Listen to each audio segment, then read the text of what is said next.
It was a perfect afternoon, the kind that feels like a gift.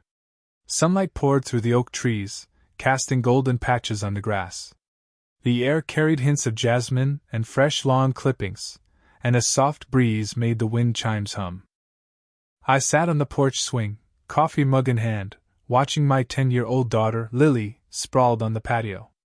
Chalk dust coated her knees as she sketched a vibrant dinosaur world, her teal noise-canceling headphones snug on her ears. Those headphones were her shield.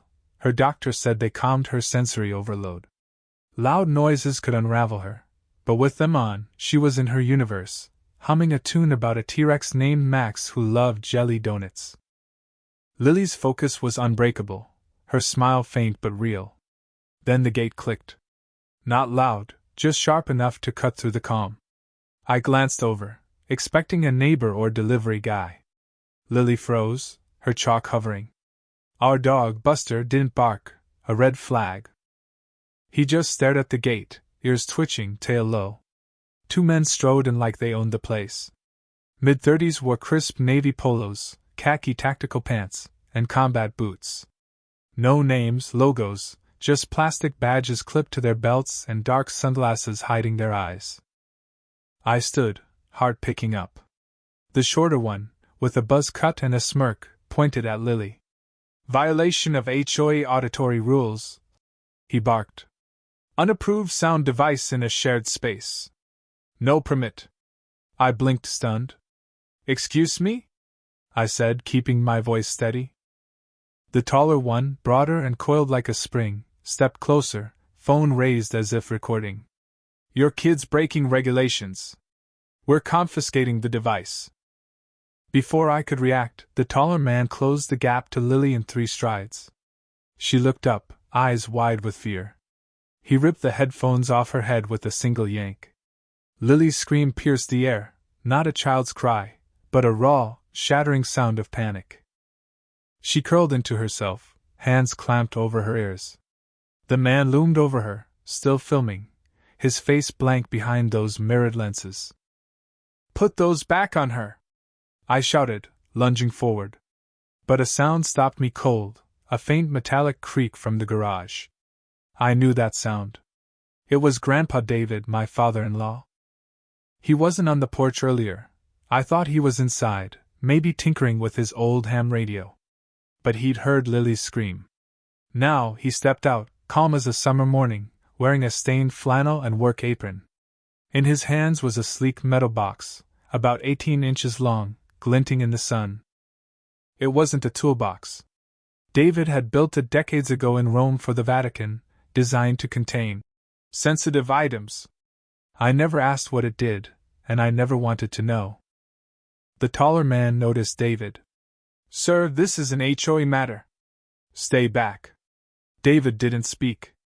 He swung the box in a fluid arc, faster than seemed possible. It struck the man's temple with a sickening crack. The world went silent, no birds, no wind, just the thud of a body hitting concrete.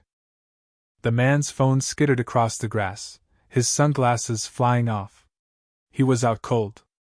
The shorter man stumbled back, gasping. What the hell?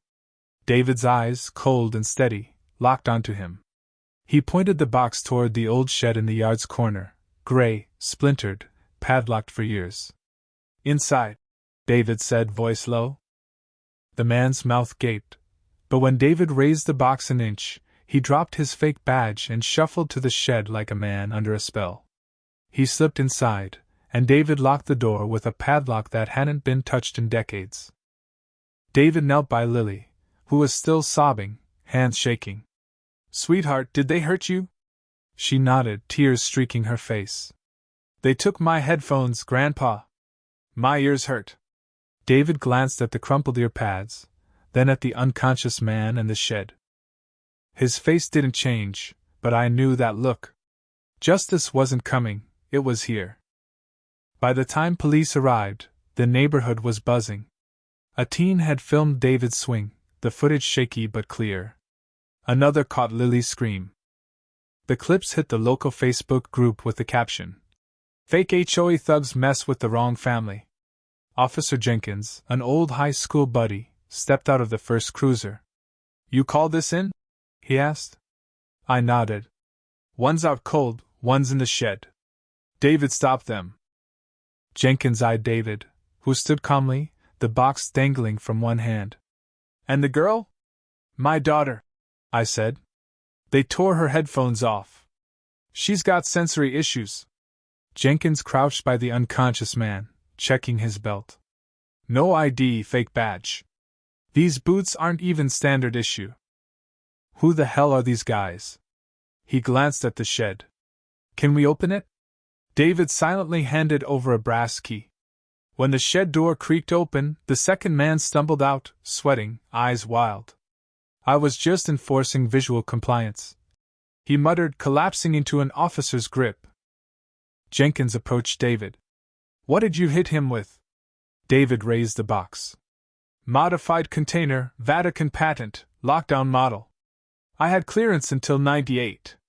Jenkins blinked, then nodded. No cuffs, no lecture, just a quiet respect. The impostors were hauled off, one concussed, the other babbling about non-existent bylaws. Paramedics checked Lily's ears. She was physically fine but clung to a neighbor's mug of hot chocolate, trembling. That night, the story broke on local news. Fake HOA officers assault girl with special needs, grandpa fights back. The neighbor's video looped endlessly, the shed scene replayed obsessively. Online, David became a legend. Ohio Crusader, Vatican enforcer. Memes flooded X, David's head on a knight's body, the box raised like a holy relic. Comments debated the box's origins. Was it a weapon? A relic? Was David a retired Vatican operative? The mystery fueled the fire. But Lily wasn't okay. She wouldn't touch her old headphones, now back from evidence. They sat on her dresser, a symbol of betrayal. "They're not safe," she whispered. "I didn't hear Grandpa coming." Her words gutted me. Her safe space had become her vulnerability. David, silent as ever, worked in the garage. I heard the hum of tools, the clink of metal. He was building something. A week later, the neighborhood was a circus. News vans lined the street, reporters tripping over cords. Lily's chalk drawing, a dark angel with shielding wings, became a local icon, cordoned off like a shrine. At a sheriff's press conference, they confirmed the men had scammed 5 other families, targeting kids and the elderly. When asked about David, the sheriff said, "He served in a specialized international agency. His actions were justified." A reporter pressed, "Was he Vatican?" The sheriff's non-answer lit up X. David's old clearance card, found last Christmas, went viral. Engineering Division, Asset Suppression, Level 4. Lily still wouldn't wear headphones. But on Sunday, David emerged from the garage with a cedar box. He knelt by Lily, who was sketching on the porch. Inside the box were new headphones, titanium frames, anti-static coating, embroidered ear pads with silver wings. A tiny blue dot glowed on a pressure sensor. "If anyone tries to take them," David said, "a siren will drop them, and a beacon pings me." Lily hesitated, then slipped them on. She smiled, soft but real. "I can't hear the birds," she said. David nodded. "That means they're working." She laughed, her first in days, and began drawing starry wings. That night, Lily slept through a thunderstorm, headphones on. David returned to the garage, the box in hand, always ready. The story's end was clear. Lily was healing, David was her guardian, and the imposters were gone. But the questions lingered, about David's past, the box, and what else he'd faced in the shadows. What do you think?